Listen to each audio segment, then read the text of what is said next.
Hello and welcome to AK study hub. आज हम लोग करने वाले हैं हमारा 1000 क्वेश्चन का जो सीरीज है उसमें आगे के कुछ क्वेश्चंस। ठीक है, हम लोग अभी एमटीएस के कुछ प्रीवियस ईयर क्वेश्चन पेपर्स देख रहे हैं, राइट। तो क्विकली हम लोग हमारे क्वेश्चंस को सॉल्व करेंगे। आज का जो पेपर है प्रीवियस ईयर क्वेश्चन पेपर कब का है? 22 अगस्त 2019। ये फर्स्ट शिफ्ट के क्वेश्चंस है। ओके, तो अभी मैं आपको एज यूजुअल जैसे हम लोग अभी तक करते आ रहे 10 सेकंड का टाइम दे रहा हूं। 10 सेकंड में क्वेश्चन को सॉल्व करने की कोशिश करना and the time starts now.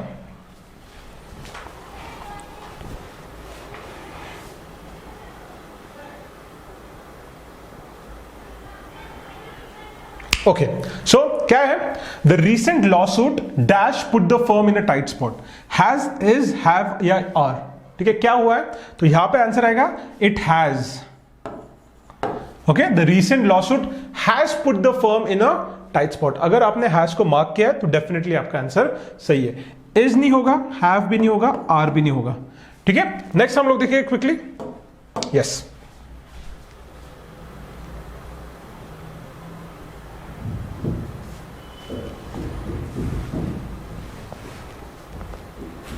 Okay, क्या दिया है? Identify the segment in the sentence which contains the grammatical error. Grammatical error किधर है वो देखना था। Sakshi discussed about the problems with her manager very briefly. Sakshi ने क्या किया? She discussed about the problem. देखो, ये चीज समझना आपको, हमने प्रिपोजिशंस में देखा था ये बात। क्या अबाउट द प्रॉब्लम डिस्कशन नहीं होता। अब प्रॉब्लम के बारे में डिस्कस नहीं करते हो, अब प्रॉब्लम को डिस्कस करते हो। ठीक है, तो इसके क्या होना चाहिए था? Sakshi discuss the problem with her manager very briefly, ना कि अबाउट द प्रॉब्लम। ठीक है, ये बहुत लोग करते हैं अपना इंडियन इंग्लिश में हम लोग देखते हैं, गलती बहुत कॉमन है।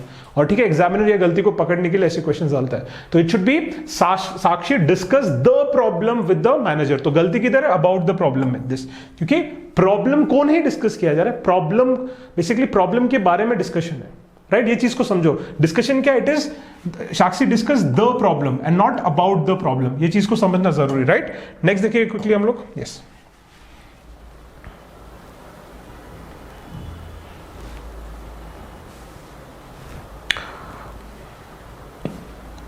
देखो टूरिज्म। नाउ टूरिज्म क्या है? एक इंडस्ट्री है, ठीक है, जहां पे लोग आते जाते बहुत सारी चीजें देख के चले जाते हैं। इंडिया में आते हैं, हमको भी पैसा मिलता है। कुछ कुछ कंट्रीज का जो टूरिज्म है वो तो उनका इकोनॉमी ही टूरिज्म पे चलता है। ठीक है, तो ये उस कॉन्टेक्स्ट में। तो टूरिज्म क्या है? ठीक है, इट्स अ नाउन। ये पर्टिकुलर कॉन्टेक्स्ट में एक नाउन की तरह दिया जा रहा है। Tourism has been dash in India for a long time. क्या टूरिज्म को हमने पोस्टपोन करके रखा? नहीं, ये तो गलत है। डिक्लाइंड, डिक्लाइंड आएगा एक तो नहीं आएगा। डिकेड आएगा क्या? नहीं। डिके होना मतलब कि सड़ना। ठीक है, क्या टूरिज्म सड़ रहा है इंडिया में? नहीं, ये भी गलत आ जाएगा। क्या निग्लेक्ट किया जा रहा है? ठीक है, क्या उसको हम साइडलाइन कर रहे हैं? क्या उसे हम निग्लेक्ट कर रहे हैं? क्या उसके पास हम ध्यान नहीं दे रहे? तो yes, that is the correct answer, that is neglect. तो tourism has been neglected in India for a long time, this is the correct answer. Quickly हम नेक्स्ट देखेंगे। यस,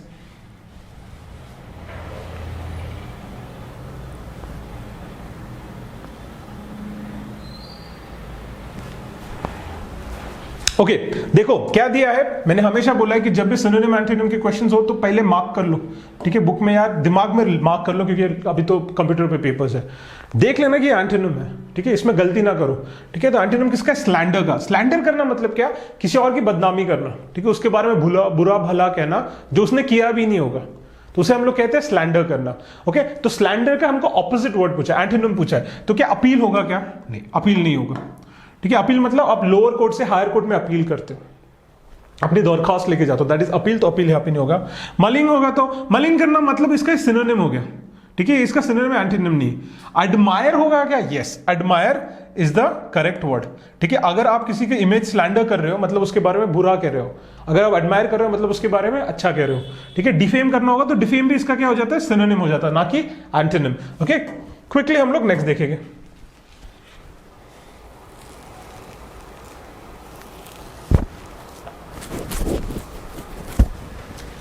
ओके, बहुत ही सिंपल है। अगेन देखो, यहाँ पे सिनोनिम पूछा, गलती से कोई ना एंटोनिम मार्क करके आ जाएगा। याद करना अपने को। ये चीज मैं बार बार फोकस कर रहा हूँ क्योंकि बच्चे ऐसी छोटी छोटी मिस्टेक्स पे अपनी गलतियां कर लेते हैं और मार्क्स गवाते हैं।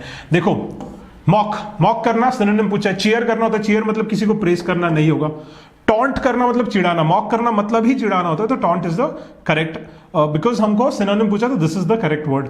ओके, प्रेस करना होता है तो नहीं, और अम्यूज करना होता तो नहीं। अम्यूज करना होता किसी को एंटरटेन करना, प्रेस करना मतलब किसी की तारीफ करना, right. The correct word is taunt. Quickly हम लोग नेक्स्ट देखेंगे। स्पेलिंग पूछा आपने को, किसका सही है?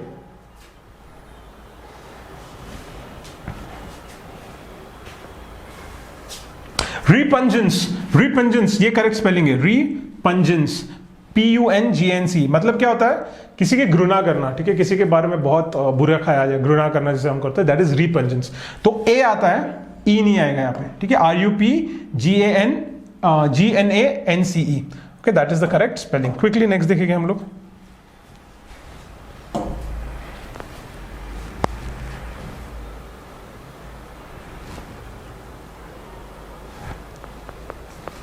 ओके, क्या है? Select the most appropriate option to substitute the underlined segment in the given sentence. If there is no need to substitute it, select no improvement. Okay. क्या है? गरिमा lives at the 25th floor.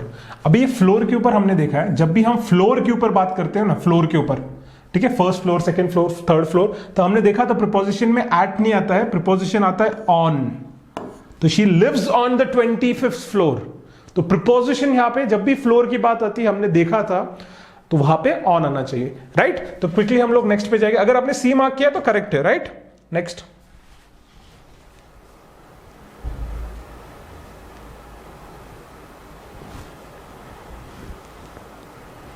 Okay, क्या बोला है? एक appropriate word, ठीक है, one word substitution है। A set of 52 playing cards. क्या उसे बंडल कहेंगे? नहीं। पार्सल कहेंगे? नहीं। क्या पैक कहेंगे? यस। सेट ऑफ कार्ड्स जो होता है ना, उसे हम लोग पैक ऑफ कार्ड्स कहते हैं, राइट? जो जिसे पत्ते खेलते हैं 52 कार्ड, उसे पैक कहेंगे। पैकेट कहेंगे? नहीं, इट्स अ पैक। ओके, चलो क्विक नेक्स्ट।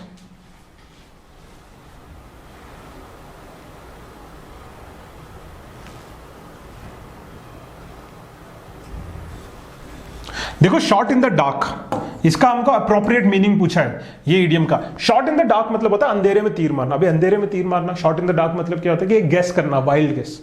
हमने बस गेस कर लिया। तो देखो कहां पे है, क्या? To shoot someone at night, नहीं। To guess something, yes, guessing आ रहा है तो ये हो सकता है। टू बी अनअवेयर, नहीं। टू लाई अबाउट समथिंग, नहीं। तो it is about guessing. To guess something, B is the correct answer. अगर बी मार्क किया तो आपको जरूर मार्क मिलेगा। क्विकली नेक्स्ट देखेंगे हम लोग। यस,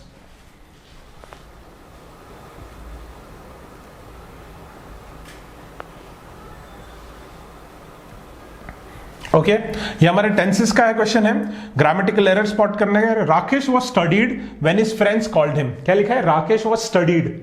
राकेश वाज स्टडीड आएगा कि आप ही सोचो कि स्टडीइंग आएगा? STDUING आएगा कि STUDIED आएगा? इट शुड बी स्टडीइंग, ठीक है, वर्ब प्लस ING फॉर्म इधर आएगा। तो it will be Rakesh was studying when his friends called him. He was studying, वो चल रहा था, उसके फ्रेंड्स ने जब कॉल किया तो उसकी पढ़ाई चल रही थी। तो यहां पे जो ग्रामेटिकल एरर है वो है राकेश वाज स्टडीड में। और हम देखेंगे वाज स्टडीड किधर है, तो दिस स्टडीड व्हेन, तो यहां पे स्टडीड ये गलत है, that is our answer. Okay, quickly हम लोग नेक्स्ट देखेंगे। 10 सेकेंड्स का टाइम है।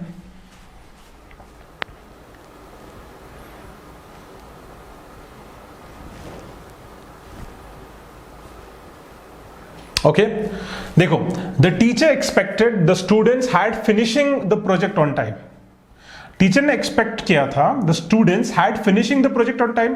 तो हैड फिनिशिंग तो गलत आएगा, ठीक है। तो क्या आएगा? क्या फिनिशिंग आएगा? नहीं। नो इंप्रूवमेंट तो नहीं आएगा, कुछ ना कुछ तो इंप्रूव करना है। To finish is the correct word, to finish, ठीक है, इंफिनिटिव है। The teacher expected the students to finish the project on time. To finish the project on time पे खत्म करना। टू फिनिशिंग नहीं है, हार्ड फिनिशिंग नहीं है। It should be an infinitive, that is to finish the project on time. Quickly हम लोग next देखेंगे।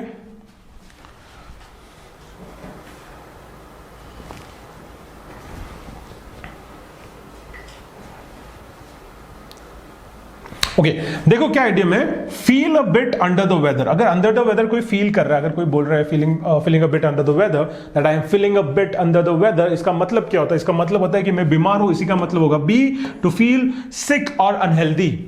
ओके, ये इडियम्स, इसको आपको याद रखना है, इसको आपके लाइफ में यूज करना सीखो। अपने दोस्तों से बात करते हो कैसे इडियम्स का यूज करो, तब जाके इडियम्स याद हो गए आपको, राइट? इडियम्स ऐसे नहीं है कि पेपर लेके बैठे एग्जाम के 1 महीने पहले और हम अभी सारे के सारे इडियम्स रट्टा मार लेंगे।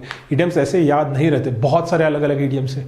इसके लिए आपको रीडिंग, आपका कॉम्प्रिहेंशन आपको सुधारना है, प्लस आपको डेली एटलीस्ट 5 आप करोगे धीरे धीरे करके, तब जाके समझ में आएगा। और उनको आपको प्रैक्टिस में लाना है, ठीक है। जो चीजें बेसिकली हम कहते हैं ना, out of site is out of mind, ठीक है, वही वर्क करता है। अगर आप उनको दोबारा यूज नहीं करोगे, उनको बोलोगे नहीं आप, तो आप दोबारा भूल जाओगे उसको। तो ये चीज को याद रखना। With that will move to our next.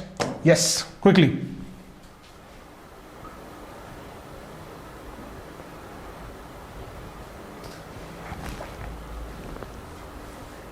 Okay, Virat Kohli is grammatical error again. Virat Kohli is one of the best batsmen that the world have seen. अभी देखो, he is the one batsman, best है, ठीक है, the best है तो कोई बात नहीं, आर्टिकल से ही लगा दिया है।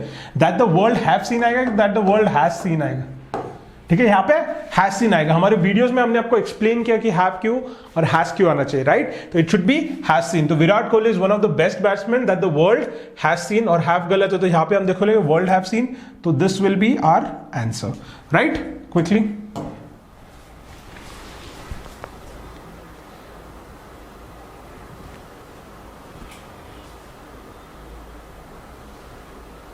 ओके, अंडरलाइन वर्ड को अपने को इंप्रूव करना है। क्या कहा जा रहा है? Sakshi couldn't walk no more, ठीक है, Sakshi couldn't walk no more. तो no more is not the correct form. हमको यहाँ पे क्या यूज करने का है? वो कहीं आगे नहीं वॉक कर पाए, ठीक है, तो यहाँ पे क्या मोर फर्दर आएगा, क्या नहीं आएगा?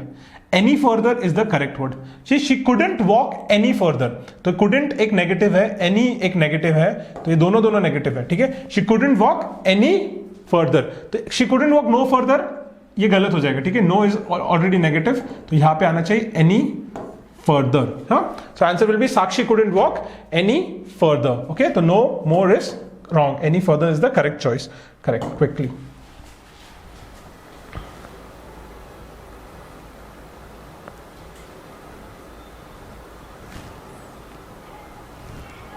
Okay, Meena had a whale of a time in Mussoorie with her gang. तो it should be whale of a time, ठीक है, that is what the phrase is, मतलब बहुत टाइम था उसके पास। ओके, क्विकली हम नेक्स्ट देखेंगे।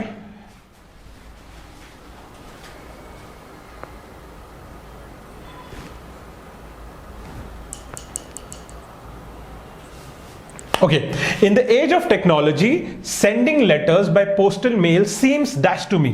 सुपरस्टिशियस है क्या? सुपरस्टिशियस मतलब अंधविश्वास, तो लेटर भेजना अंधविश्वास का क्या संबंध है? सरप्लस है क्या? नहीं, सरप्लस भी नहीं होगा। क्यों? सरप्लस मतलब बहुत ज्यादा, क्या ये बहुत ज्यादा है? नहीं, ठीक है। सुपरलिशियस है क्या? नहीं, सुपरलिशियस भी नहीं है, मतलब बहुत टेस्टी। नेक्स्ट देखो, सुपरफ्लुअस है क्या? ठीक है, superfluous is the correct word. Superfluous का मतलब क्या होता है ये समझो। सुपरफ्लुअस मतलब जिसकी जरूरत नहीं फिर भी किया जा रहा है, इट इज नॉट नीडेड। पहले अपने पास ईमेल है तो क्यों आप दोबारा डबल काम बढ़ा के क्यों कर रहे हो? This thing is not needed, email letters भेजना, ठीक है। तो सुपरफ्लुअस का वो मतलब होता है। ओके, क्विकली हम लोग नेक्स्ट देखेंगे।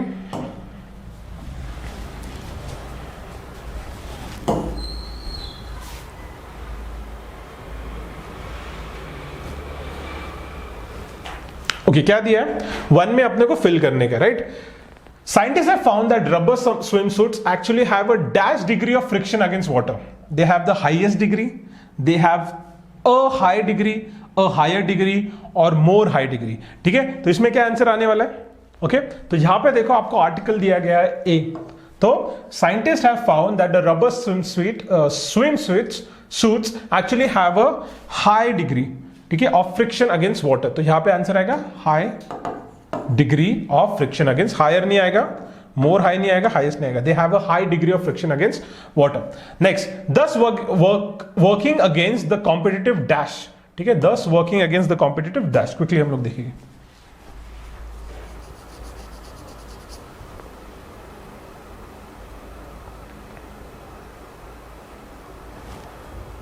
ओके, तो यहां पे आएगा does working against the competitive swimmer, क्योंकि हम लोग स्विमर की बात कर रहे हैं ना, ठीक है, हम लोग स्विमर की बात कर रहे हैं, तो यहां पे कॉम्पिटिटिव स्विमर आएगा।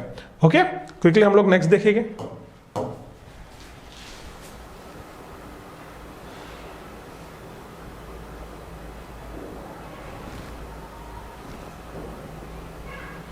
Okay, a highly elastic but non-cohesive dash like lycra would instead help the swimmers to swim. ठीक है, अभी लाइक्रा क्या है? जैसे नाइलॉन है, जैसे रबर है, ऐसे लाइक्रा एक मटेरियल है, राइट? तो हम लोग क्या यूज करेंगे? Highly elastic but non cohesive dash like Lycra. तो क्या गारमेंट होगा? नहीं। क्या ऑब्जेक्ट होगा? नहीं, but a material like Lycra. It's a material, जैसे नाइलॉन एक मटेरियल है, ठीक है, हमारा कॉटन एक मटेरियल है, वैसे लाइक्रा भी एक मटेरियल है, राइट? क्विकली हम लोग नेक्स्ट देखेंगे।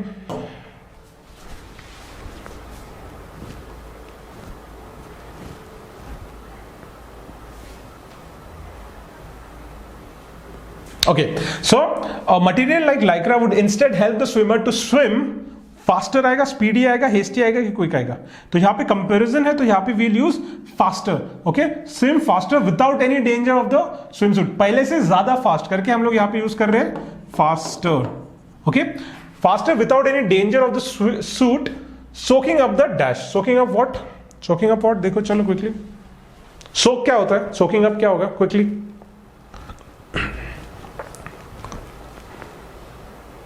Exactly soaking of water. ठीक है, तो पानी सोक क्या करेगा? उसका डेंजर कम हो जाता है. ठीक है, वो जो पानी सोक करने का डेंजर होता है कम, क्योंकि पानी सोक हो जाएगा तो वेट बढ़ेगा स्विमर का और वो वापस और नीचे जाने की कोशिश होगी. ठीक है, तो इन चीजों को समझो. क्विकली हम लोग नेक्स्ट देखेंगे अभी.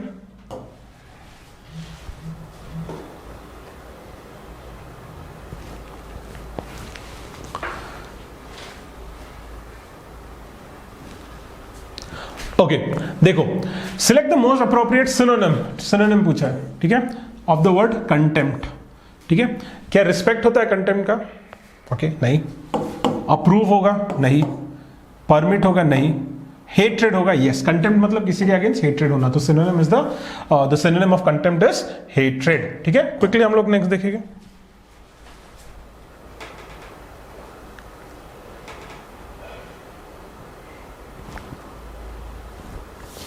ओके, देखो वापस फोबिया आ गया. ठीक है, फियर ऑफ, मैंने पहले भी, मेरे ख्याल से पहले ही इसमें हमने ये फियर्स को एड्रेस किया. तो देखो कौन से फियर्स है, पहले वीडियो में हमने किया है. Select the most appropriate word for the given group of words. And abnormal fear of water.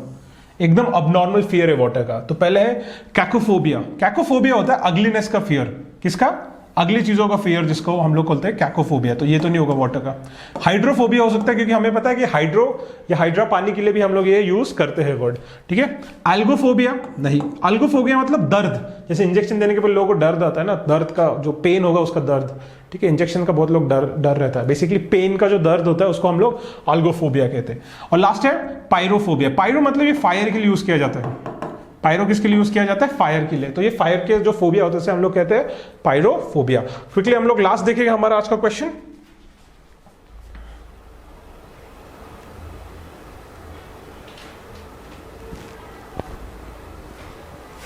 बहुत ही सिंपल था. एंट्रेंस का एंटोनिम पूछा है. ठीक है, ऐसे सिंपल क्वेश्चंस क्यों देते हैं पता है? कि लोग बहुत क्या करते हैं, सिनोनिम सोच के एंड मार्क करके आ जाएंगे. नहीं, एंटोनिम पूछा तो हम लोग क्या करेंगे? यहाँ पे ऑपोजिट पूछा तो एंट्रेंस का ऑपोजिट होगा exit. This is the correct answer. ठीक है, तो क्विकली आपका स्कोर चेक करो कि 25 में आपका स्कोर कितना आ रहा है. अगर आपका 25 में 25 आ रहा है तो वेल एंड गुड, अच्छा आप कर रहे हो प्रोग्रेस. ठीक है, आपका 25 में 20 से कम आ रहा है तो आपको थोड़ा और काम करने की जरूरत है. ठीक है, और अगर आपका 25 में, ठीक है, 15 से कम आ रहा है तो बहुत काम करने की जरूरत है आपको. ठीक है, आपको समझना है कि आपके पास 1 आवर 30 मिनट्स का ही टाइम है. जीडी में अगर CHSL और CGL की बात करो तो 1 आवर का टाइम है. राइट, इतने टाइम में, ये पूरे टाइम में मैं आपको ये कह रहा हूं कि आपका इंग्लिश, भले वो CGL MTS हो या GD हो या CHSL हो या CGL हो, आपका जो इंग्लिश है वो 5 to 7 मिनट्स के अंदर हो जाना चाहिए. इससे 1 मिनट ज्यादा नहीं होना चाहिए. Depending upon the difficulty level. Easy आ गया तो 5 मिनट में हो जाना चाहिए. थोड़ा सा डिफिकल्ट है तो 7 मिनट तक का टाइम दिया गया. इसी स्पीड से आपको करने का आपका इंग्लिश, तब जाके आपको बाकी सब्जेक्ट्स के लिए टाइम मिलेगा अच्छे से.